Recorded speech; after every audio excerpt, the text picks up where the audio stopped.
Hello there, I'm Aldrahill and welcome to Europa Universalis for Rights of Man Tips and Tricks. So I have two main tricks to show you today, both of which focus on the changes in the recent patch, Prussia patch, and expansion Rights of Man. One is about the spread of institutions and how you can abuse the mechanics a bit to get faster tech growth, and another that should be more well known but surprisingly isn't.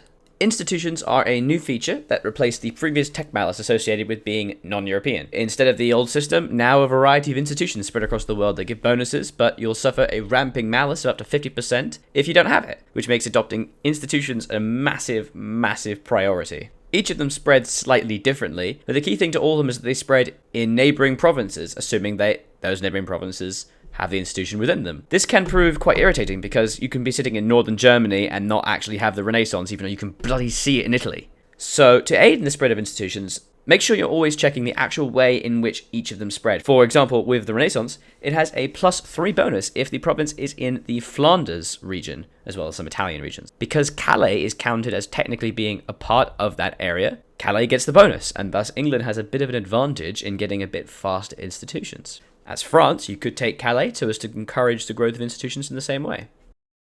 Something that's not really overly discussed outside of dev diaries is that once you reach a certain amount of development in a province, which I think is about 15, and that there are institutions that have yet to be spread to that province, so example, the province hasn't gotten Renaissance, every time you increase the development of that province, the institution automatically spreads there, even if it doesn't touch anything. Like, no provinces around it, and you can just get the Renaissance by putting development points into it. So if you've got loads of monarch points, burning a hole, spend them in London and increase an institution, because it really, really speeds it up. A very useful thing to note is that this counts wherever you are in the world, even if you're a Ming.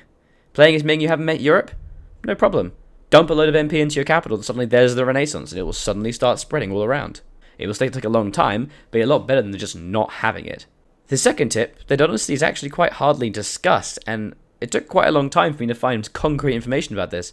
Forts now give you the terrain bonus if you own them, regardless of if you're attacking or defending. So what that means is, if an enemy comes along and starts sieging you in Berlin, the enemy will always get the negative malice, because Berlin is in a forest, so attackers will get a -1.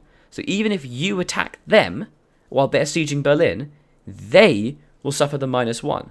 So if you have a fort in a mountain province, it's exactly the same thing, and you're going to have a beautiful -2 for the enemy. Of course, do bear in mind that if they manage to siege the province down, then the vice versa applies, and then suddenly you, even if you are currently sieging it and they attack you, you will get the negative malice. An especially interesting thing to note is that this also applies to the crossing river penalty.